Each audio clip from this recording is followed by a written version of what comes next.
rosto da contestação que sacudiu Moçambique durante mais de 3 meses, no final de 2024, com entre 400 a 600 mortes.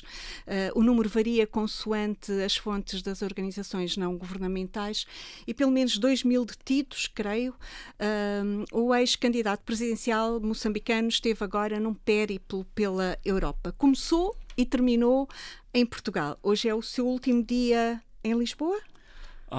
Hoje, obrigado, Dulce, pelo convite, ao observador também. Hoje é penúltimo, portanto eu estou aqui até sexta-feira. Penúltimo dia em Lisboa. Bem-vindo à Rádio Observador. Venâncio Mondlane, a partir deste momento, está sob escuta. Em Portugal, encontrou-se com vários partidos: Iniciativa Liberal, PSD, CDS e o Chega. Por que é que se reuniu com André Ventura, que no quadro da discussão dos pedidos de desculpa ou devolução de bens às ex-colónias, disse que se houvesse devolução de bens, então também se deveria exigir a devolução dos investimentos feitos por Portugal em infraestruturas como estradas, hospitais, escolas, esquecendo que isso foi feito com trabalho forçado de moçambicanos? Muito bem, olha, em relação a essa matéria, eu vou dizer o seguinte, Dulce. Os portugueses da atualidade não são culpados de forma nenhuma pelos pecados dos seus antepassados. E isto tem que ser válido para ambas as geografias.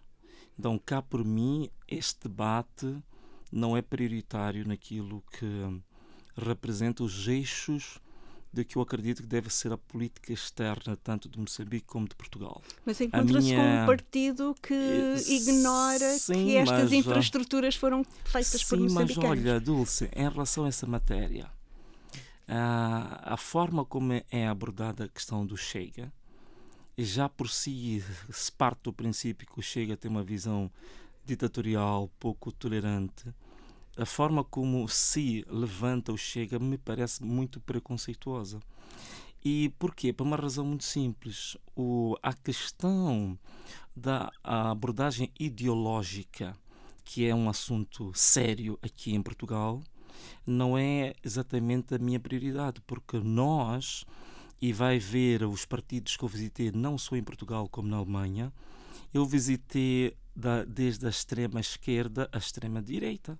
Por exemplo, uma coisa que não é me questionada, porque que eu, quando fui à Alemanha, fui visitar e tive um encontro extremamente cordial e proveitoso com o Die Linke, que o Die Linke é a extrema esquerda na Alemanha, e não só estive com o Die Linke, que é da extrema esquerda, também estive com a fundação da Die Linke, que é a Fundação Rosa Luxemburgo, que é o repositório de todos aqueles valores do comunismo que hoje ninguém tem pudor para falar sobre isso. Portanto, a questão que está sendo colocada em relação ao Chega e tentar, a partir dessa forma, questionar por que razão falei com o Chega é totalmente, se me permitires o termo, não quero ofender a ninguém, não é uma pergunta propriamente objetiva, imparcial e, digamos assim, profissional. É sempre resultado de algum preconceito. Infelizmente. Neste caso não é uma questão de preconceito. Sim. O Chega tem tomado posições em relação a Moçambique, em relação à história portuguesa em Moçambique, que omite alguns aspectos relevantes para os próprios moçambicanos. Olha, Dulce, é nesse sentido. Sim, Dulce, simples, Dulce. É assim. Eu, neste momento, e esta que é exatamente a visão que eu tenho da política externa moçambicana, há aspectos que a esquerda, para mim, eu me identifico com elas. Por exemplo, a questão do direito das minorias, o direito das mulheres, o direito dos desfavorecidos. Por exemplo, eu identifico-me plenamente com aquilo que a esquerda acredita. Em relação à Ventura, por exemplo, a questão do resgate dos valores patrióticos, os valores da família e até, em certa medida, a partilha dos valores da nossa crença de fé. Portanto, E acabamos por esta via, quando nós vamos lidando com os vários partidos, os vários matizes, nós vamos buscar em cada uma delas o que é que constitui uma interseção de valores com que nós temos. Portanto, eu não fui ao Chega para ir buscar do Chega aquilo que divide Moçambique e Portugal. Eu fui ao Chega para buscar do Chega aquilo que pode unir Moçambique a Portugal e aquilo que pode reforçar a imagem dos moçambicanos, e uma das coisas que eu acredito é que Moçambique precisa de um resgate do sentimento pátrio, do sentimento de identidade com a nossa pátria e pensar no futuro. Há um problema relativamente à questão das ideologias. Eu estou aqui em Portugal, na Europa, como africano. Então, eu peço também que não me imponham as crispações ideológicas da Europa. Portanto, me deem a oportunidade de fazer um novo debate hoje, que é as ideologias do futuro. Estas ideologias, todas que nós temos aqui, elas são do século passado. Então, eu quero uma oportunidade para nós fazermos uma reconfiguração das ideologias do futuro. E nessas ideologias do futuro, vamos ver que, afinal de contas, o que nós achamos que existem pontos de divergência absolutos entre as correntes atuais, nas ideologias do futuro podemos ver que elas são muito mais convergentes do que o que nós pensamos. É verdade que em Portugal se reuniu apenas com partidos do quadrante da direita, não é? E é verdade que na Alemanha esteve com o Die Linke à esquerda, por isso o que me está a dizer é que não há fronteiras ideológicas na sua luta política. Mas em Portugal os partidos da esquerda não se quiseram reunir consigo, ou o Venâncio Mondlane não se quis reunir com eles? Não, nós, ainda bem que me faz essa pergunta, Dulce, nós enviamos ofícios para todos os partidos. Infelizmente, alguns partidos, por exemplo, o CDS estava com problemas de agenda, teve a amabilidade de nos enviar uma carta a dizer que não podia confirmar a data da agenda, mas pelo menos acusou recessão. Infelizmente, a esquerda nem sequer acusou a recessão das nossas cartas. Portanto, este problema já não é do Venâncio. Esse é um problema que a própria esquerda provavelmente possa dar uma explicação com maior propriedade porque que não aceitaram receber-nos. Inclusivamente, o Presidente da República também recebeu também um ofício para até este momento. Não sei se até amanhã, que é o último dia que eu estou cá, não sei se ele responde, mas é realmente uma questão preocupante. E ele perguntar exatamente isso. Veja não é? Esteve com os partidos, mas não esteve nem com o governo, nem com a Presidência da República, e ele perguntar, aliás, se a sua zanga com o Ministro dos Negócios Estrangeiros português se mantém. Não, de forma nenhuma. Eu, neste momento, eu até aproveito para partilhar aqui que eu estive em contacto com o chefe do gabinete do Ministro dos Negócios Estrangeiros. Estávamos hoje a falar porque me parece que o Ministro está em Bruxelas e estávamos a tentar consertar posições porque ele só estaria disponível na segunda-feira. Infelizmente na segunda já não poderei, mas muito provavelmente para a semana eu vou ter um encontro com ele. Essa foi a minha proposta, um encontro virtual com o Ministro dos Negócios Estrangeiros. E a forma como o chefe de gabinete comunicou-me com amabilidade, respeito mútuo, me parece que também ele já não tem nenhuma espécie de ressentimento relativamente à situação que tivemos no ano passado. Portanto, isto está ultrapassado. Mas, Dulce, se tu me permitires uma coisa, em relação à Alemanha, queria dar-te aqui um dado muito interessante. Eu estive com um partido que tem uma componente de fé cristã, que é o CDU, que é um partido do centro-direita, mas também estive com o Partido Social Democrata, que é centro-esquerda, veja só. Mas também estive com o Partido Liberal, que é o centro. Portanto, eu estive na Alemanha na esquerda, estive no centro e estive, digamos, na direita. É esta a percepção, é esta a nossa visão em termos de cooperação internacional. E queríamos também que, em termos de política externa, Moçambique também tivesse esta nova perspectiva das relações com os outros partidos dos outros países. Mas tem noção de que tem sido colado muito ao lado de líderes populistas e de extrema-direita, não apenas como André Ventura, mas como Jair Bolsonaro e Donald Trump, não é? Já vi que não se coloca nessa posição. Não. É o que convém. O que acontece é o seguinte, se me permitires, não quero ofender a ninguém, mas é um livro que eu gosto muito de um senhor já falecido, que para mim é um dos maiores intelectuais do século XXI do Brasil, Olavo de Carvalho.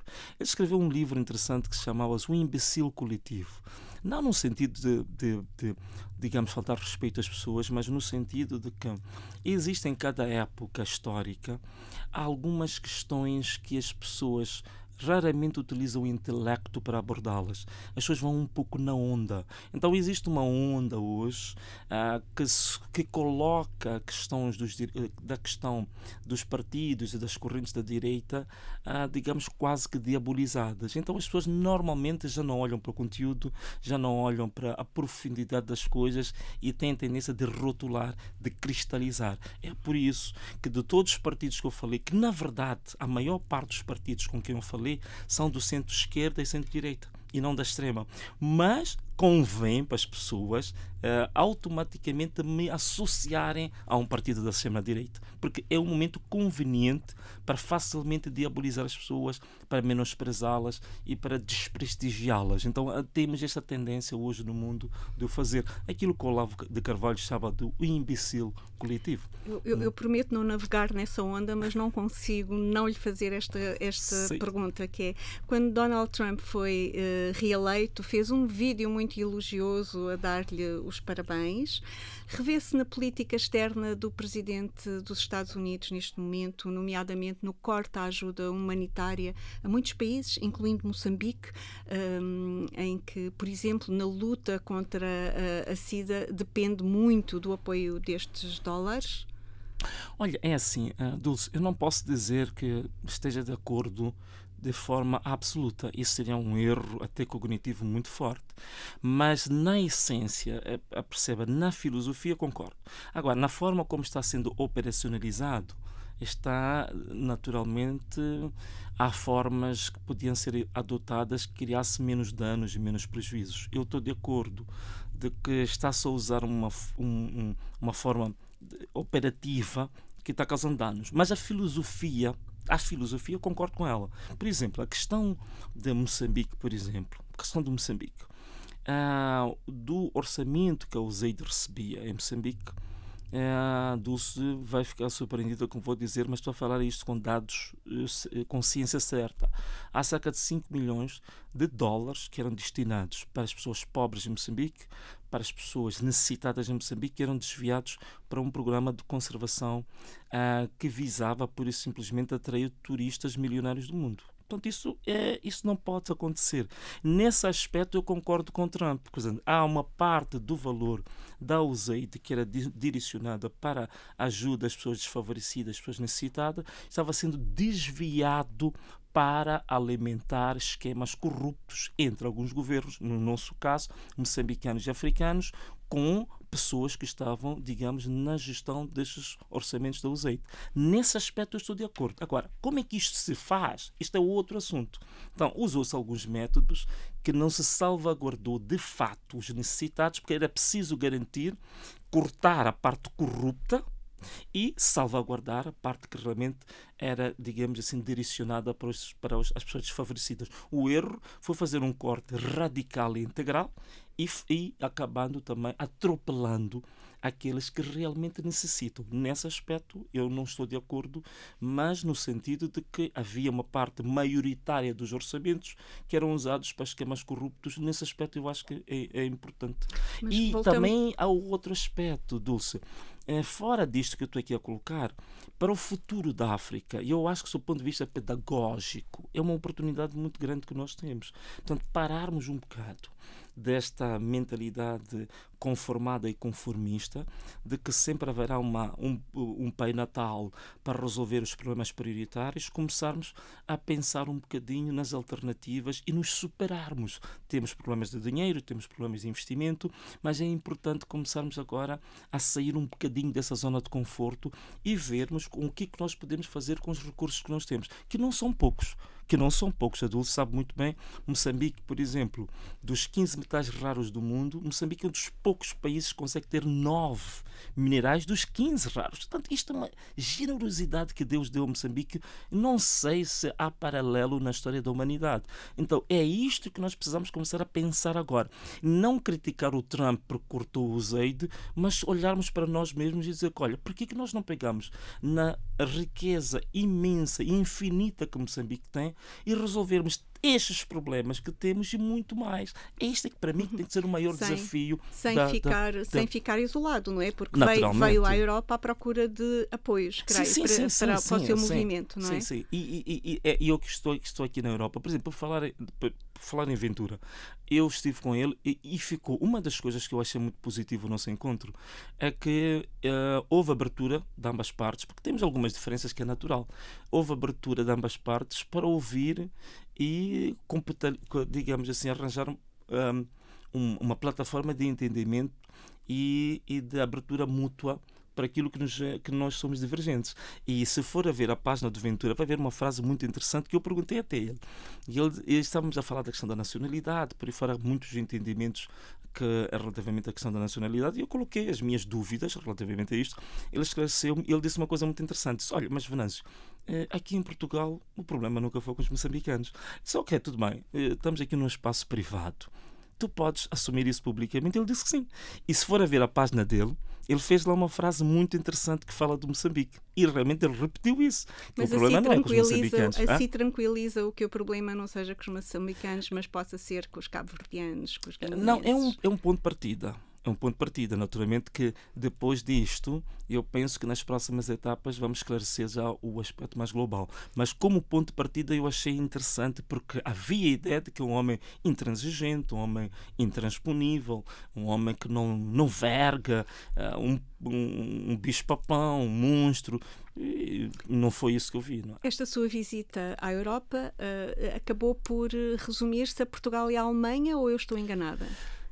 Nesta primeira fase, sim, nós tínhamos, digamos assim, tínhamos desejo, de facto, de ir a mais alguns países, sobretudo 2 países da Europa do Norte, mas temos 2 limitações. A primeira é a limitação logística e financeira e, por outro lado, limitações da ordem dos condicionalismos judiciais. América do Norte ou Norte da Europa?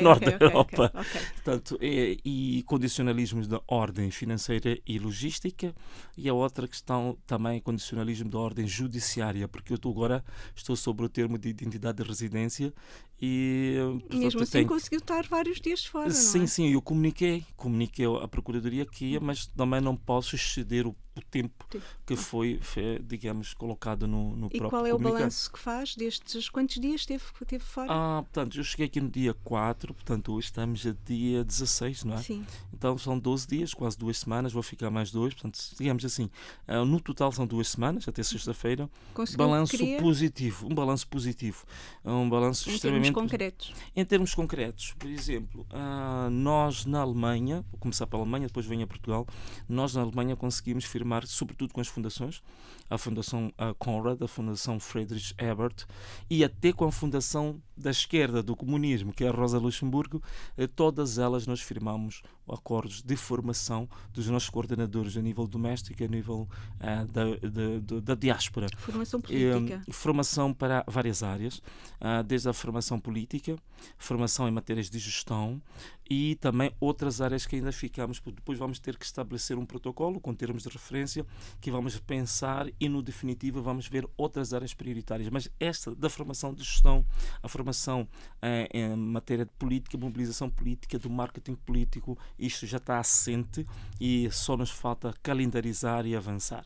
O outro aspecto positivo também foi, digamos, estabelecer canais para que passassem também a ser uma voz, um amplificador, um alto-falante daquilo que são as preocupações e aquilo que são o diagnóstico da situação de direitos humanos em Moçambique, que eles ficaram impressionados, porque nós levamos o relatório, o 4º relatório produzido pelo meu projeto político sobre a situação de direitos humanos em Moçambique e partilhamos e todos eles ficaram escandalizados com a gravidade das atrocidades que estão sendo cometidas em Moçambique. E estabelecemos contactos e pessoas pivô para essa informação fluir e no Parlamento alemão sempre que possível, estes partidos e fundações iriam canalizar estas grandes preocupações de Moçambique. Portanto, dar voz a Moçambique no espaço europeu a partir da Alemanha. E 2 dos partidos, o CDU e o Partido Social Democrata também assumiram que farão a mesma ponte para o Parlamento Europeu. E me parece que isto é uma grande vitória. Só para dar um exemplo, uma das questões que eu achei até que nós fomos bastante privilegiados foi portanto, houve uma generosidade para mim incrível, muito acima da minha expectativa. Nós nos atrasamos a fazer a carta para o Bundestag, para o Parlamento Alemão. Fizemos 2 dias antes. Portanto, estivemos lá no dia 9. Tal como para a Presidência da República Portuguesa, não é? Também foi 2 dias antes. Sim. Então fizemos 2 dias antes para o Parlamento Alemão. Acredita, quando nós chegamos à Alemanha, no dia 10, o vice-presidente da Bundestag, o senhor Bodo Ramelow, estava a moderar um debate sobre orçamento, que agora o Parlamento Alemão está a debater o orçamento. E veja só, ele interrompeu o debate sobre o orçamento, que é uma questão fundamental, clavicular para o país, interrompeu para nos receber. E nos recebeu na sala mais mítica do Bundestag, que é onde ele informou-nos, onde ocorreu o primeiro encontro para o cessar-fogo durante a Guerra Fria. Portanto, eu achei que isto é de um privilégio, de uma generosidade muito elevada. Melhor recebido na Alemanha do que em Portugal? Não, em Portugal também foi muito bem recebido pelos partidos que nos receberam, portanto, muito mais abertura, muito mais tempo disponível. Foi uma pena, talvez eu possa dizer, em relação ao governo português. Portanto, o governo português é que estamos nessa situação, infelizmente. O chefe de Estado, Marcelo Rebelo de Sousa, até este momento não respondeu a nossa carta, e ele tem os contactos dos nossos coordenadores aqui em Portugal, e não percebo porque que não fez. Isso não tem a ver com o governo, não é? Que o governo é mais o Luís Sim, Montenegro, não é? sim, é mais o Ministério do Negócios Estrangeiros, o Primeiro-Ministro, não é? Mas o governo português teve a amabilidade de mandar uma mensagem e propor uma data. Portanto, eu não posso, neste momento, em absoluto, criticar o governo. Foi uma questão, digamos, de agendamento. E mais não foi desconforto com a posição do Presidente da República, sim, porque eu olhava para ele, eu já estive com ele na pré-campanha, e dessa vez fiquei muito satisfeito. Ele recebeu-me e disse-me que preferia receber-me no restaurante em que ele mais gostava de estar para almoçar, e não com honras formais, e eu senti isso foi realmente alguma coisa que me honrou.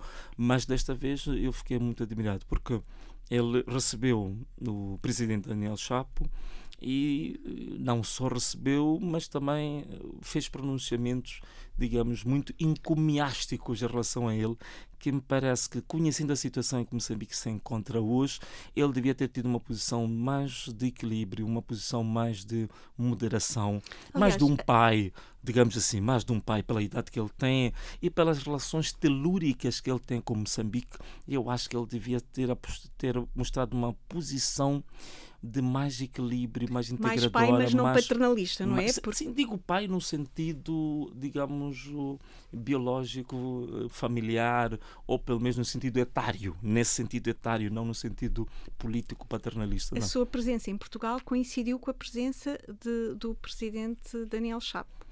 Sim. E foi mesmo uma coincidência, porque eu quando cá cheguei a Portugal, vi vários comentários feitos. Em Moçambique nós chamamos dos milícias digitais, portanto são os influências, costumam fazer textos a favor sempre do regime, a dizerem que eu tinha agido de má fé, que eu vim de forma propositada para fazer sombra ao presidente. Não, mas não foi, porque nós tivemos os nossos coordenadores da diáspora europeia haviam feito e estavam preparando esta nossa visita há cerca de 2 meses. Portanto, é algo que nós preparamos já há 60 dias, portanto não foi uma mera coincidência. Portanto, eu próprio não sabia que ele vinha para aqui, mas nós já tínhamos esta visita preparada há 2 meses. Portanto, foi mera coincidência. Depois do que muitos chamam de crise eleitoral, e eu diria violência pós-eleitoral, com tantas vítimas, a Revolução Moçambicana morreu? Desculpa, Dulce. Pergunto-lhe se a Revolução Moçambicana morreu. Não morreu. E talvez alguns detalhes, do ponto de vista estratégico, eu não vou detalhá-los, mas uma coisa é assim. Um processo revolucionário, se nós formos olhar para a história das revoluções, É difícil encontrar duas revoluções que elas tenham a mesma natureza, que tenham os mesmos valores e, sobretudo, o mesmo período de planificação e consumação. Varia. Há revoluções que duraram 24 horas, há revoluções que duraram um ano, há revoluções que duraram 15 anos. Portanto, significa que nós, em Moçambique, estamos a falar de 3 meses e, neste momento, penso que não há elementos bastantes para dizer que ela chegou ao fim. Provavelmente ela esteja num estágio de latência. De latência. Talvez ela esteja num estágio de reconfiguração, não sabemos. Eu não vou detalhar muito isto, senão vão dizer que estou a instigar agora o reatamento dela, mas eu acredito que não, por uma razão muito simples.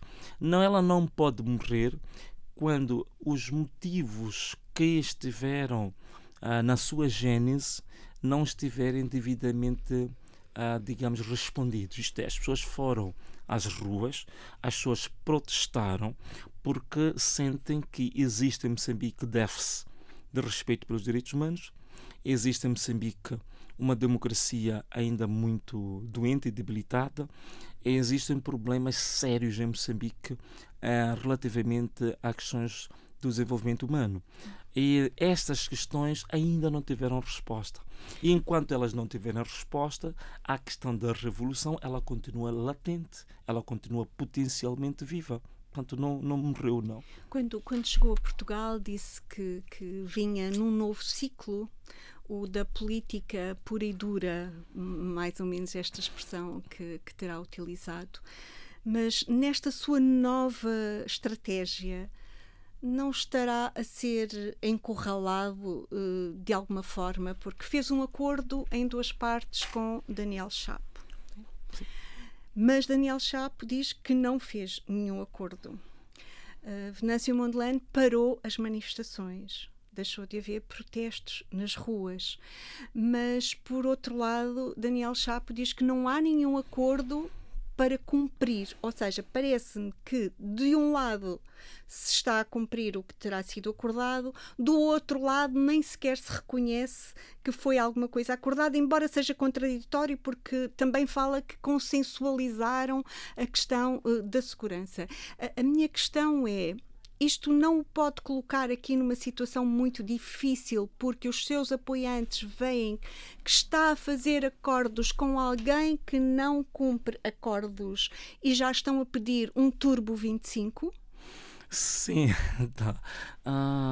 Dulce, é o seguinte, eu, em certa medida, é verdade, fiquei decepcionado com os pronunciamentos de Daniel Chapo, mas, por outro lado, eu acho que foi positivo no sentido político a forma como ele se pronunciou, porque separa muito bem as águas, quer dizer, ficou muito claro em termos de vontade política das duas partes quem é que realmente está agindo de boa fé e quem é que realmente está se empenhando em favor da paz, da reconciliação e do perdão, que é o que todo mundo quer. Isso também pode ter outra leitura, não é? Sim, que é quem está a ceder. Sim, mas não há dúvidas nenhuma de que eu cedi.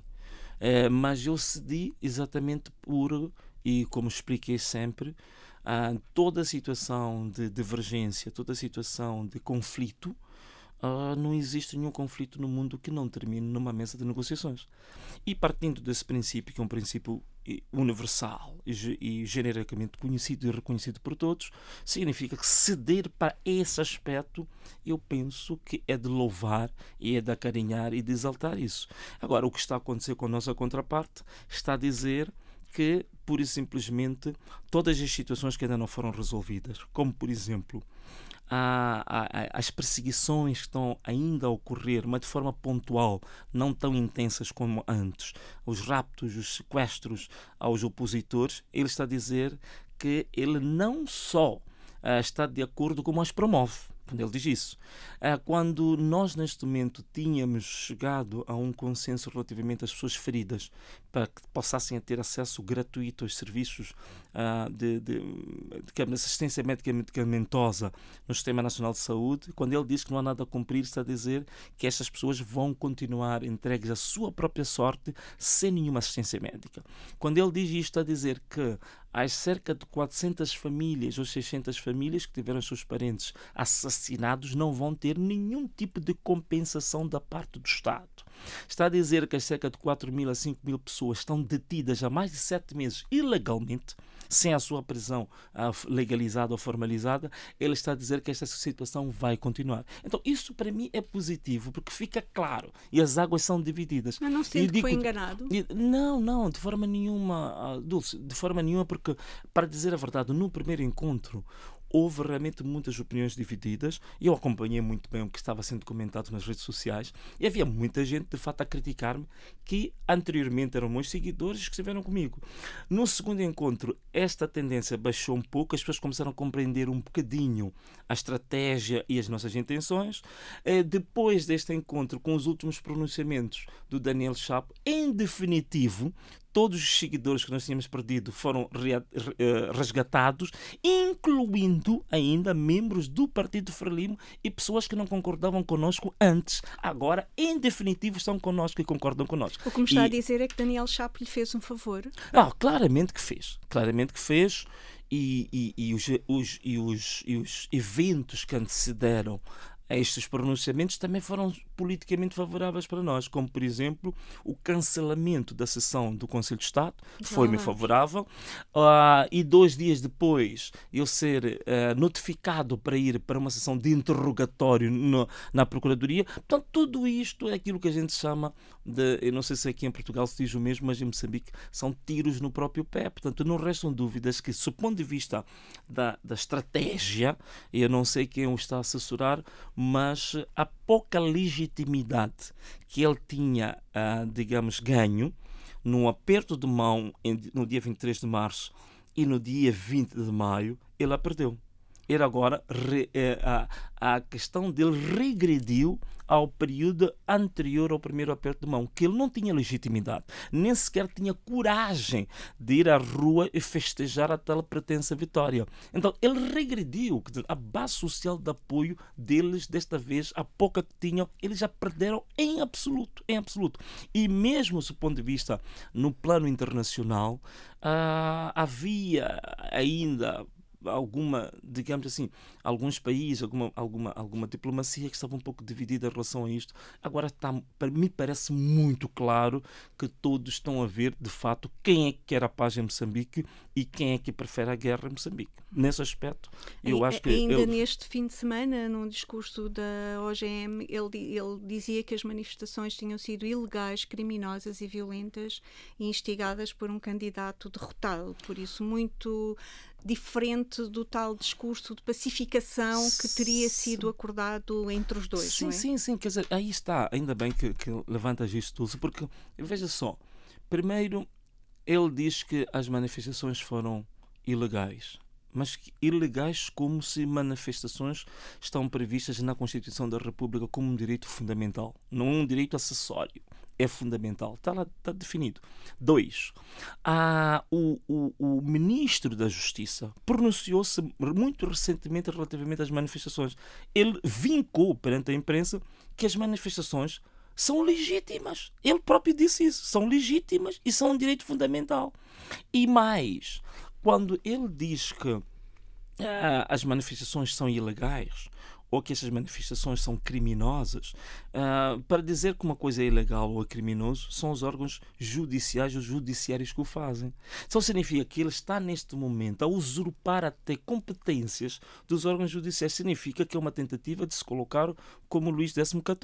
Portanto, isto tudo o que ele está a fazer é tudo em seu desfavor, é uma estratégia, digamos assim, desastrosa, do ponto de vista político e social, e que é verdade que ficamos tristes com os pronunciamentos, mas politicamente eu penso que ele está a trabalhar como se fosse, digamos, um assessor predileto do nosso próprio projeto político, não é? Então, O que é que vai fazer agora em relação a Daniel Chapo? Vai continuar a dialogar com esta pessoa que já acusou de desonestidade intelectual e até de bipolaridade nestas posições? O que é que vai fazer? Vai continuar a dialogar? Sim, sim, Dulce. Mesmo não... Nós mostramos a nossa disponibilidade absoluta para o diálogo. Ainda esta semana eu também orientei os nossos assessores para reforçarem o desejo que nós havíamos manifestado no último encontro, que é parte dos nossos quadros, integrarem a comissão técnica que está neste momento a preparar o documento de reformas para Moçambique. E o diálogo com ele. Veja só, desde que nós tivemos o último aperto de mão, nós partilhamos os números de telefone, eu já mandei 2 mensagens para ele de situações que achava que poderíamos ultrapassar. Quais eram? Bem, primeiro foi a questão do partido. Né? Primeiro foi a questão do partido. Portanto, nós recebemos o primeiro ofício do Ministério da Justiça. Eu mandei para ele partilhei o ofício e ele disse... Os nossos ouvintes não sabem do que se trata. Sim. É a formação do partido. Seu novo partido, Ana Malala. Do partido Ana Malala. Portanto, quando o Ministério da Justiça envia um ofício dizendo que havia irregularidades por serem sanadas e sem uma base, sem uma fundamentação legal aceitável, então eu peguei no documento e enviei para ele. Porquê? Porque o Ministro da Justiça ou o Ministério da Justiça é uma área que está sobre a alçada dele, direta dele, portanto é um órgão administrativo, executivo. Enviei a mensagem para ele a dizer que aquele documento, ele como jurista podia verificar com facilidade de que não havia uma fundamentação legal sobre, portanto era um documento politicamente motivado e que eu disse a ele que deveria entrar em contato com o Ministro para perceber porque que o Ministro estava a ter aquele posicionamento, que era incompreensível, porque a questão do partido, no dia 20 de maio, foi um dos assuntos da agenda e que foi concordado que havia todas as condições e que devia-se fazer tudo ao dispor do Executivo para viabilizar o registro do partido. Mas não houve aí uma questão do Bureau Político da Frelimo ter dito que não podia ser? Li isso num jornal moçambicano. Sim, quer dizer, é uma dedução que se faz, porque ninguém ouviu um comunicado oficial sobre isso. E essa dedução que se faz é porque, por uma razão simples, é que aqui temos 2 hipóteses. Ou a gente considera o Daniel Chapo doente, ou então temos que dar o benefício da dúvida, dizer que ele está sob uma pressão, que ele não consegue ter cabedal, arcabouço suficiente para resistir a essa pressão.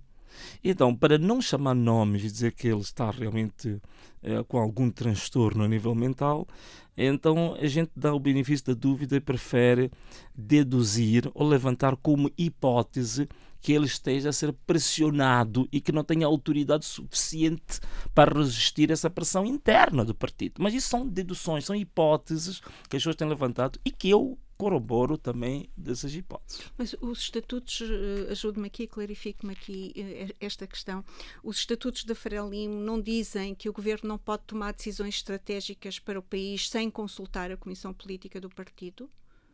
Sim, quer dizer, existe, portanto, ao nível dos estatutos da Frelimo, eu recordo-me que já houve muito debate a esse propósito, mas naturalmente que eu considero que aqueles estatutos têm muitos pontos anacrónicos. Mas ele não se calhar só está a cumprir os estatutos, sim, não? Tem muitos pontos, mas acima dos estatutos da Frelimo tem a Constituição da República.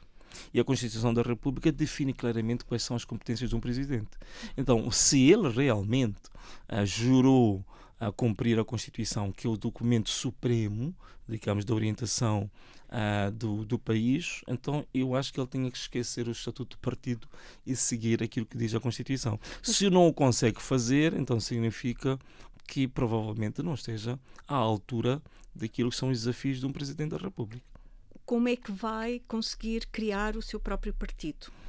Bom, até este momento, Dulce, nós não temos outra forma senão seguir aquilo que são os padrões legalmente, digamos, estabelecidos. Mas já recorreu para o Conselho Constitucional, o equivalente ao nosso Tribunal Constitucional em Portugal, e porque suspeitou ou receou que tivesse havido ali um indeferimento tácito pelo decorrer do prazo, não é? O Ministério da Justiça não respondeu no prazo que deveria ser estipulado, mas na verdade o Conselho Constitucional lavou dali um pouco as mãos, não é? Porque disse que o prazo ainda está a decorrer. O que é que vai fazer agora? Sim, olha, já que o prazo está a decorrer significa que o Conselho Constitucional, em outras palavras, instruiu ou, digamos assim, enviou uma mensagem, ao Ministro do Interior, Ministro da Justiça, para tomar uma decisão. Então, isso significa que neste momento o que nós temos de fazer é ver qual a decisão que o Ministro da Justiça vai tomar. Já que agora existe uma base do órgão da última instância de recurso a dizer que o prazo ainda não expirou, então vamos ver qual a resposta que nos será dada até o último dia do novo prazo. Porque agora ele diz que o prazo zerou, portanto acho que temos mais de cerca de 30, 35 dias, então vamos esperar pela resposta do Ministério da Justiça. De qualquer forma, pelo caminho já tem aqui uma, desculpa a expressão, uma mini derrota, não é? Porque teve que desistir do nome Ana Malala, que é um nome que lhe é tão querido. Sim. Olha, não posso dizer que é uma mini derrota. Olha, eu como uma pessoa cristã, e eu sei que maioritariamente os portugueses também são cristãos católicos, né? Então a nossa ética é muito guiada por aquilo que é a Bíblia. Na Bíblia, ceder, perdoar, tolerar não é derrota, pelo contrário, é, digamos assim, superioridade espiritual. Então eu acredito que, apesar de nós não, digamos assim, não concordarmos com aquilo que foram os items indicados como irregularidades pelo ministro, não concordando, mas digamos, satisfazendo isso, porque o objetivo final e nobre era ter a instituição política, eu acho que nós fomos superiores, portanto não considero isso uma derrota. Mudaram o nome de Ana Malala. Mudamos o nome. Ana Malala, para os nossos ouvintes, quer dizer... basta, chega, acabou. E o novo nome? O novo nome vai ser conhecido brevemente. Também é num dialeto? Já não tem nenhum significado numa língua local. É um nome, digamos, mesmo em língua portuguesa, não tem um significado específico. É só um acrónimo assim. Mas naturalmente que nós vamos trabalhar esse nome para dar uma significação concreta, né? E acho que isso não é difícil. O mais importante, Dulce, e se calhar seja por isso que o próprio Ministro da Justiça não respondeu no prazo legal, mesmo depois de nós termos mudado o nome, por uma razão simples, é que os comentários dominantes nas redes sociais é que as pessoas diziam assim, que olha, não interessa se o nome passa a ser cebola, tomate, alho ou pepino, o que importa é que nós queremos um partido, o resto nós vamos fazer. Então eles já perceberam-se que afinal de contas não era o nome em si que era a questão central, digamos, deste movimento que ia surgir, mas era exatamente a convergência num determinado projeto. É por isso que eles, percebendo-se que afinal de contas mudar o nome não impedia este vento, esta tempestade de se mover, eles então tiveram muitos problemas dentro do prazo legal em dar-nos uma resposta definitiva. Acredita mesmo então que vai legalizar o seu partido? Há quem diga que o regime nunca o irá deixar constituir um partido político e Sim. Quem acredita nisso que é ingênuo. Não é ingenuidade nenhuma, Dulce. É assim, o que é importante neste mundo é que as possibilidades que existem do ponto de vista legal, tu tens que levá-las ao extremo, esgotá-las. Depois de esgotá-las, tu tens legitimidade para procurar formas alternativas de realizar o teu intento.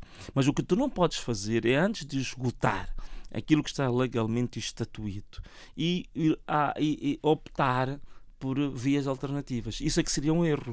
E é o que nós temos feito desde 2023. Acredita, há questões que até hoje, na área académica, ainda não têm resposta para grandes questões que nós colocamos em 2023. Por exemplo, existe em Moçambique, tanto a nível da Constituição como do Estatuto Orgânico do Conselho Constitucional, que diz que os acordos do Conselho Constitucional são irrecorríveis.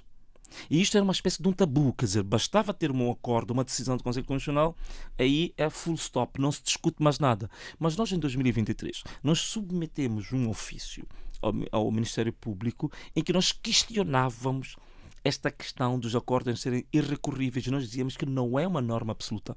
É uma norma que depende das circunstâncias e fundamentamos. E até hoje, acredita, nem o Ministério Público, nem o Conselho Constitucional conseguiu rebater-nos essa provocação que nós fizemos. Então, significa que, em certa medida, o que nós estamos a fazer de levar as questões ao extremo daquilo que é permissível por lei, em certa medida, para além de um aspecto didático, nós também estamos a provocar reformas, digamos assim, colocando o próprio sistema, a própria administração, digamos, no extremo. Não? O que me está a dizer é que está a fazer um caminho jurídico e quando Exatamente. ele estiver esgotado há outras Há outras alternativas. A pergunta é, de novo a rua? Não, põe a possibilidade de o que se passou no ano passado se voltar a repetir, findo esse processo jurídico? Não, de novo as ruas não, porque agora é assim, a estratégia é sempre definida em função das circunstâncias que nós encontramos. As circunstâncias atuais levaram-nos a definir a estratégia de fazer o combate ou a luta com base, digamos, a luta jurídica. Que se isto se esgotar, naturalmente que teremos que redefinir as estratégias e definir uma nova. Mas neste momento nós ainda estamos neste caminho. Mas Nessa já tem altura, um plano B? Sim, temos plano B em caso de não haver aprovação, mas naturalmente que a Dulce vai me permitir reservar-me de detalhar esse plano B, senão deixava de ser estratégico. Não é? A sua presença no Conselho de Estado também parece um pouco contraditória, não é? Porque diz-me, tenho direito a estar no Conselho de Estado porque fui o segundo mais votado nas eleições. No entanto, contesta os resultados das eleições e ao contestar os resultados das eleições, ninguém do seu grupo entrou no Parlamento, criticou o Podemos por ter levado deputados ao Parlamento e agora aceitou, não é? Ponderou muito, hesitou muito, aceitou ir para o Conselho de Estado. Porquê? Olha, ir ao Conselho de Estado para ir fazer do mesmo, aí eu não aceitaria. Só para ir tomar um lugar porque é um lugar disponível, nunca o faria. Só aceitei ir ao Conselho de Estado porque eu acredito que vou lá, que é para acrescentar valor. Sim, mas isso também de antes, quando recusava ir, não é? Alguma coisa mudou aqui. Não, e veja só, para não tomar uma decisão unilateral, e uma decisão que até pode ser associada a uma espécie de cedência digamos assim, a atratividade das regalias, e por aí fora, como muitos costumam deduzir, eu fiz um exercício muito interessante, foi peguei ao convite, coloquei na minha página e eu lancei um inquérito. Eu disse, pronunciem-se, povo, sobre este convite. E nós recebemos 10.650 comentários. E usamos a inteligência artificial para selecionar, agrupar essas respostas. 87% das pessoas que responderam diziam que vá ao Conselho de Estado. E o resto, os 13%, disseram que não vá. E então, pelo menos, temos uma base objetiva, verificável e tangível do que as pessoas pensam. Este é o primeiro ponto. Associado àquilo que é o pensamento das pessoas que realmente acreditam em mim, com esta questão que eu coloquei aqui a Dulce, de que eu estou disponível a ir lá, mas para acrescentar valor, então ponderei, digamos, com estas duas variáveis e decidi participar. E veja só, Dulce, eu já dei o primeiro, como a gente diz em Moçambique, pontapé de saída, só para mostrar o que realmente eu vou lá fazer. Quando foi adiada a reunião no dia 24 de junho, portanto um dia antes da celebração da Independência Nacional, eu submeti no mesmo dia 24 de manhã, eu submeti a um anteprojeto de lei de revisão da própria lei do Conselho de Estado. Porque eu estudei a lei do Conselho de Estado e eu notei que nas condições em que aquela norma foi feita, trata-se de um órgão para ficar inativo, inoperante e praticamente sem nenhuma viabilidade ou interesse para o público. Então eu fiz uma proposta de revisão para que este órgão seja ativo e que seja socialmente e politicamente útil. E é isto que eu vou fazer. Este é um exemplo típico daquilo que eu me propus a fazer como Conselheiro de Estado. O facto de fazer estas sondagens aos seus apoiantes, isso não pronuncia nenhum modus operandi governativo se chegar ao poder, pois não? Sim, eu penso que sim, quer dizer, não tinha... Vai governar perguntando aos seus apoiantes? Sim, nas questões essenciais eu penso que mas sim. Isso, Tanto uma mais... sucessão de referendos? Sim, porque em Moçambique nós ainda não temos a lei do referendo. Está previsto na Constituição e não temos. Mas eu penso que sim, eu acho que é uma belíssima forma de governar essa. Logicamente que tem que se definir que tipo de assuntos é que nós, por sinal tu não fazes nada, passas a vida toda a fazer perguntas. Há questões, digamos assim, corriqueiras, ordinárias, essas fazemos, mas as questões estruturantes, fulcrais, é importante saber qual é o que é a opinião do povo. Isso é importantíssimo. Voltando ao Conselho de Estado, a reunião não se realizou e foi chamado à PGR. Por isso, se for membro do Conselho de Estado, ganha imunidade. Logo, todos aqueles processos que impendem sobre si, não é? São muitos, pelo que eu sei. Sim, eu perdi a conta. Cairiam, não é? Não cairiam. Seriam adiados? Não, nem seriam adiados. Só que eles teriam um fórum especial. Significa que eles passariam a ser, digamos, instruídos a partir do Tribunal Supremo. O Tribunal Supremo tem lá um procurador. Então não tem imunidade? Não. A imunidade é no sentido de não ser tratado por um tribunal comum, mas é tratado pelo Tribunal Supremo. Portanto, por sim. Isso, não é por aí que fica não, sem ter que ir a tribunal? É por isso que não estou muito preocupado com a questão da imunidade, porque eu, quando regressei ao país, depois de 3 meses no exílio, o primeiro objetivo que eu defini quando cheguei ao aeroporto, e me perguntaram os jornalistas, veja Moçambique fazer o quê? Qual é o objetivo? Então, o primeiro objetivo que eu dei a conhecer é que havia uma corrente que dizia que eu estava fugitivo da justiça. Então eu dizia que não, eu venho aqui para confrontar, para enfrentar e estar à disponibilidade da própria justiça. Portanto, eu não estou muito preocupado em que estes processos caiam.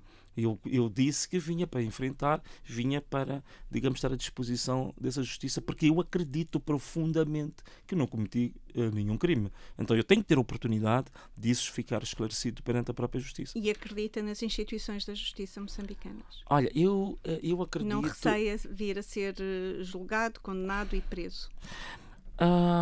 Assim, não receio, porque é assim, para que realmente as instituições de justiça sejam provadas, sérias ou más, elas têm que ter um caso concreto dos grandes para decidir. E então eu me coloco à disposição de fazer-se a prova dos 9 desse sistema de justiça, colocando-me à disposição dela. Mas acredito, em Moçambique existem juízes e procuradores sérios e pessoas íntegras. E já temos alguns casos que comprovam isso. E eu gostava de dar a oportunidade de alguns desses juízes e procuradores realmente poderem provar que existem ainda pessoas que podem, digamos assim, salvar a honra do convento. Por isso está tranquilo? Por isso estou extremamente tranquilo. Portanto, não tenho receio absolutamente nenhum. Porque, Dulce, por uma razão muito simples. O tipo de luta que eu faço, esta é uma das respostas que eu dei uma vez num seminário que me perguntaram o que a Venâncio acredita que a corrupção em Moçambique pode acabar. Então eu dei uma resposta que eu partilho aqui consigo em relação a esta matéria.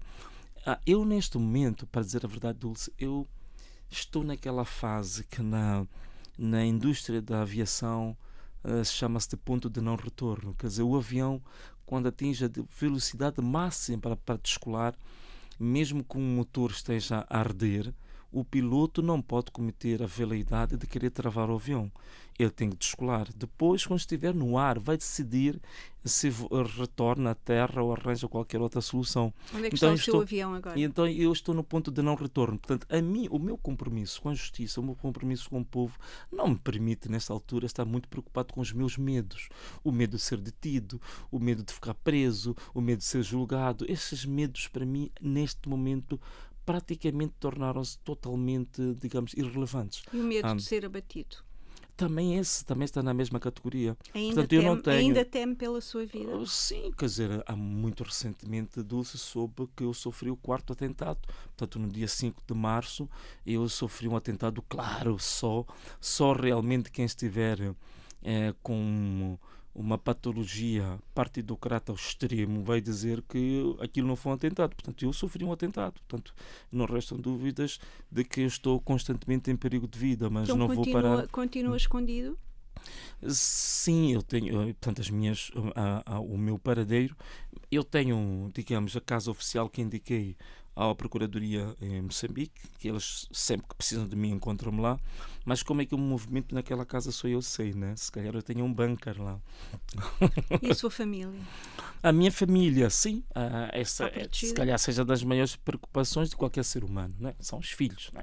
São os filhos, mas graças a Deus, a minha esposa, eu faço aqui uma vénia a ela, a Francelina. Esta mulher, para mim, é algo extraordinário na minha vida, porque muita gente diz que o Venâncio é corajoso, o Venâncio é um homem intrépido, não sei o quê, mas a pessoa mais corajosa que eu conheci na minha vida é a minha esposa.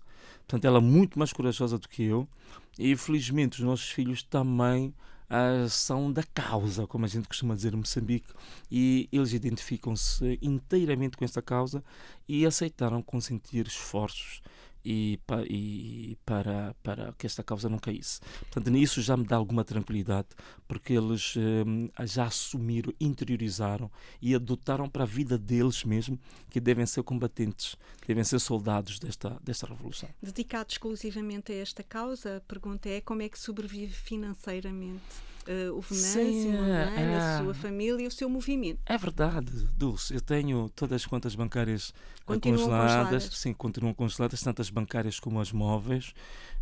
Temos, neste momento, tenho o meu contrato de trabalho numa instituição que trabalhei durante 23 anos, está suspenso. Portanto, eu não tenho outras fontes de rendimento neste momento. Eu posso dizer que pode parecer um pouco, digamos assim, irrealístico, não é? Mas eu vivo pela graça de Deus. Eu nesse aspecto, eu posso dizer que se há gente que tem que orar muito para ver a misericórdia de Deus, eu tenho vivido todos os dias, 24 horas por dia, eu estou sobre essa misericórdia. Então vive com o dinheiro dos seus apoiantes. Dos meus apoiantes. Há o imposto voluntário do povo, não é? Sim. O imposto voluntário foi criticado, mas ser voluntário... O imposto voluntário do povo são 10 meticais, 10 não é? meticais Isso por equivale semana. Tipo a 13 cêntimos em... digamos, sim, o euro, não é? O euro está a 70, mais ou menos, então é um sétimo. Por isso são 13... Um sétimo do euro. Um Okay. sétimo. Por semana, não é? Sim, por semana. Por semana. E presta contas sobre esse dinheiro que recebe? Sobre esse dinheiro nós ainda não prestamos contas porque a nossa obrigação seria até o final do ano. Como sabe, para qualquer tipo de prestação de contas para instituições comerciais e não comerciais, o período mínimo é de um ano. Portanto, nós até o dezembro de 2025 vamos apresentar essas contas, sim. Okay. Mas lançou recentemente em Lisboa uma marca de roupa. Sim. Lancei. Portanto, é uma marca que, na verdade, já é conhecida há mais de 5 anos.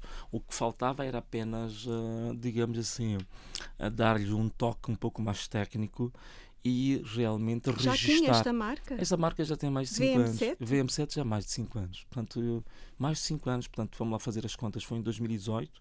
Sim, é isso. 2018 para cá são 7 anos. Isso é para financiar o seu movimento? Não, inicialmente não era para o efeito. Era uma marca pura e simplesmente. Quem criou essa marca foram, digamos, os miúdos da comunicação do meu gabinete. Eu nem sabia da existência. Um dia se surpreenderam no gabinete em 2018 e eles apresentaram essa marca, que fizeram, por acaso, um flyer, né, um cartaz muito interessante, e eu gostei e adotei-os, e foi muito conhecido.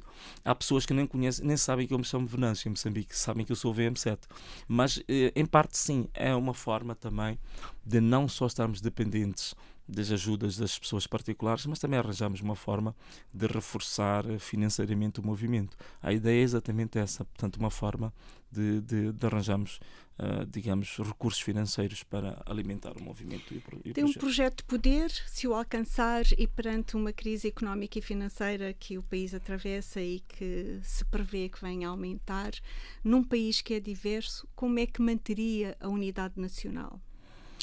Olha, essa é uma belíssima pergunta, Dulce. Se calhar a pergunta é tão boa e tão inteligente que se calhar vai-me fazer tirar alguns coelhos da cartola. Portanto, haviam algumas situações que eu queria apresentar em tempo próprio, vou falar aqui em primeira mão. É assim, Dulce, nosso lema para esta batalha política eleitoral começou em 2003, o nosso slogan é "Este país é nosso". Portanto, este país é nosso é uma frase que traz consigo vários, digamos, derivantes.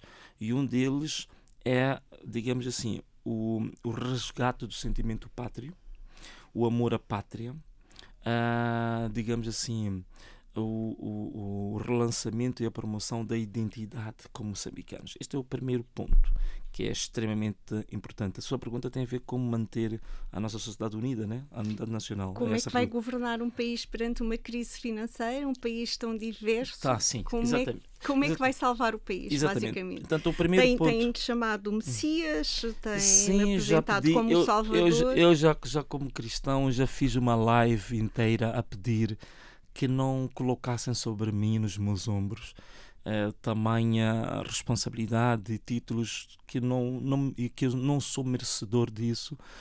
Messias é muito pesado e isso constitui quase um sacrilégio aceitar isso. Uma blasfémia. Eu disse que não façam isso, não me chamem de Messias, mas eu recordo-me que depois recebi uma mensagem de uns jovens, disseram assim: olha, Venâncio, o Deus sabe muito bem que no teu interior tu não queres ser Messias, então, mas também não impeça a nossa liberdade de dar o nome que quisermos.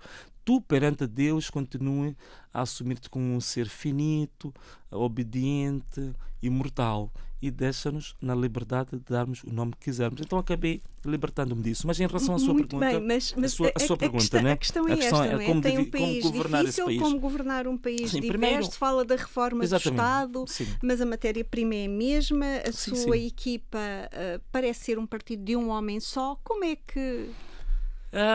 Primeiro, o resgate dos valores nacionais, o amor à pátria, o resgate do sentimento pátrio. Isso, ponto número 1, porque é a Isso base. não põe comida no prato. Não. É a base a partir da qual você pode trazer depois reformas políticas, programas e estratégias. Se tens um país em que as pessoas não têm o sentimento de unidade nacional, o sentimento de amor à pátria e que não amem o seu próprio país, não há programa nenhum que possa ser bem sucedido. Esse é o primeiro ponto. O segundo ponto tem a ver com exatamente aquilo que a Dulce vai querer dizer. Bom, os recursos são finitos, o país tem riquezas e o país tem dinheiro suficiente para mudar a vida dos moçambicanos.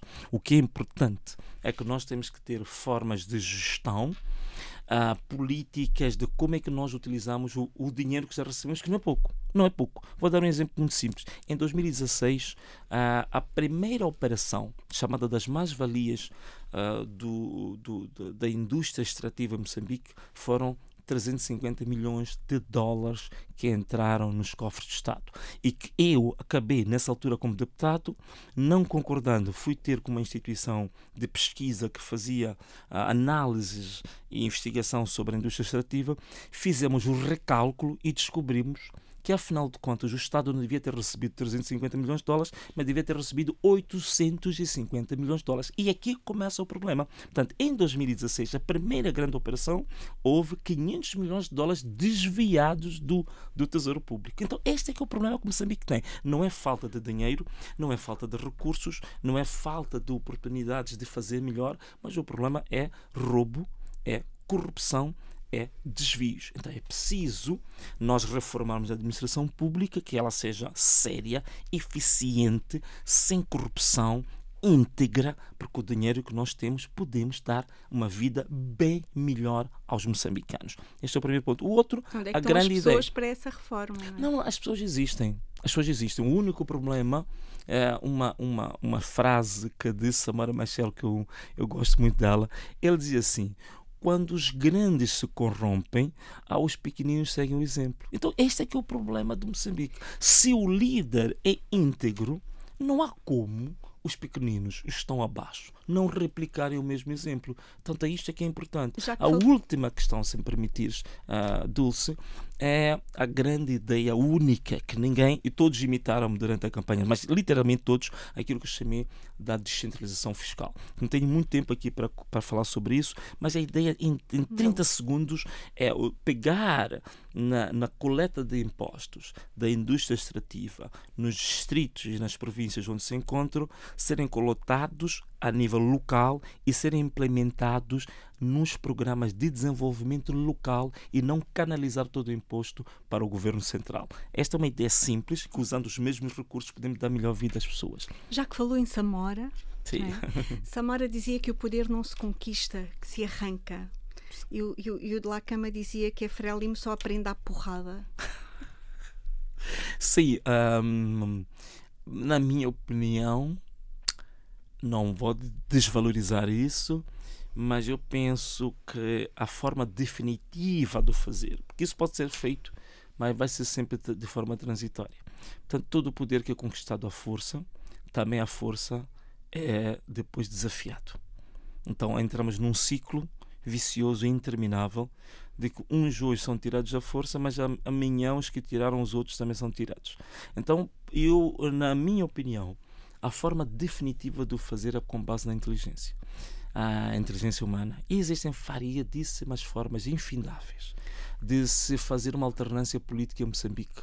Mesmo perante um governo securitário, é possível. Mesmo perante um exército, mesmo perante canhões blindados. Não foi possível a 7 de novembro, não foi possível em dezembro, não foi possível em janeiro. Sim, como por exemplo, durante 10 anos, em que a Frelimo esteve na chamada luta de libertação, também achava, no primeiro ano, acho que achavam que aquilo estava tudo perdido, dava para desistir. Mas depois ficaram mais 9 anos e conseguiram a independência. Portanto, todo o processo no mundo é assim. A única questão aqui que eu gosto de colocar relativamente a isto é aquilo que eu chamo dos profetas do pós-fato. Quer dizer, as pessoas normalmente pronunciam-se de uma forma quase que dogmática, depois de saberem que um fato ocorreu ou não ocorreu. Antes do fato não existem profetas. Então foi necessário que houvesse este movimento, estas manifestações, estes protestos, e eles aparentemente tendo sido interrompidos em março deste ano, para que estes profetas saíssem das tocas e dos refúgios e dizendo que então a tal revolução acabou. Portanto, só depois de um fato consumado é que temos filósofos e profetas. Mas todos eles e como seres humanos, ninguém tem a varinha mágica de quais são as estações e os tempos apropriados para a consumação de fenómenos políticos e sociais. Isto ninguém sabe. Este é o grande mistério da vida. Portanto, ninguém pode dizer que tem conhecimento absoluto quando é que uma coisa dá certo ou deixa de dar certo. Do que é que se arrepende deste processo? Com tantas mortes, tantas vítimas, tantos detidos. Eu me arrependo. Reconhece que houve alguma estratégia errada? Arrepende-se de ter... O que é que teria feito diferente hoje? Nós ainda estamos estudando isso e eu arrependo-me deste movimento não ter começado antes. Foi um pouco tardio, portanto só começamos em 2023 com as marchas depois das eleições autárquicas e que foi, digamos assim, a pedra de toque para que em 2024 o movimento fosse a nível nacional. Nós estamos a nível municipal, autárquico, na cidade de Maputo, e isso se estendeu.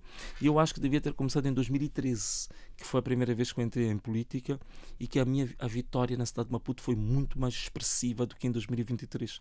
Então, se calhar, devia ter começado 10 anos antes. E hoje, provavelmente, o que toda a gente quer, a revolução devia ter dado certo. Se calhar, se tivesse começado há 10 anos, hoje a revolução já teria consumado. Tinha uma pulseira branca que dizia Jesus is my partner. Hoje tem aí uma outra pulseira. O que é que diz? Esta pulseira quer dizer not mine, but God's own. Quer dizer, é exatamente, se calhar, aquilo que tem a ver com o que a Dulce estava a dizer. Não por mim, não de mim, mas de Deus, sim. Quer dizer, o que acontece comigo, seja qualquer tipo de situação que as pessoas acham que me seja virtuosa, né? Como estes nomes que dão, o Messias, o Salvador, é isto, é não sei o quê, a fama e por aí fora. Eu acho que isto em nenhum momento eu posso atribuir a mim próprio, a minha inteligência, a minha esperteza, a minha estratégia. Não, eu tenho que dizer que eu apenas sou um vaso que Deus usa e que depois as pessoas veem as coisas acontecer e atribuem a mim, mas no fundo Deus é que é a fonte de tudo isto que as pessoas veem, se bem que há alguma coisa de positivo, mas é a força divina que me leva a conseguir perante esta força megalómana, monolítica que é esta Frelimo, este regime, e poder resistir até este momento. Disse que pode ser preso quando voltar para Maputo. Isto é real? Sim, eu recebi mensagens de pessoas que estão ligados aos serviços de segurança e ainda não mostraram a foto, mas disseram que existe um mandato de captura no dia em que eu regressar a Moçambique, no aeroporto de Maputo. E o que é que vai fazer? Não, eu não vou. E eu tenho visto mensagens nas redes sociais. Porque não volta, Venâncio, fica por aí. Venâncio vai para um outro país, eu não sei o que há. Não, nesta altura, como eu disse, Dulce, eu estou naquela fase do ponto de não retorno. Portanto, eu não posso fazer isso. Nesta altura, não. Em outubro de 2024, as circunstâncias justificavam sair do país. Hoje, estamos numa outra etapa, novas circunstâncias, nova estratégia, que não é fugir, não é ir ao exílio. Portanto, eu volto a Moçambique e estarei disponível. Se for para ser preso, não há problema nenhum. Eu acho que até vai ser um grande favor. Sabe, Dulce, a coisa mais difícil e mais trabalhosa, mais extenuante, é acordar todos os dias e pensar qual é a estratégia, o que fazer, como responder. Isto é terrivelmente pesado, é extenuante. Agora, a partir do momento que eles me deterem, então este trabalho terá facilitado, porque vai ser uma espécie de bypass, né? Então há muitas etapas que nós vamos ultrapassar com pouco esforço, estando detido. Portanto, vai ser um grande favor para mim e para a Revolução. Muito obrigada pela sua presença aqui na Rádio Observador. Obrigado, Dulce, e obrigado aos ouvintes da Observador.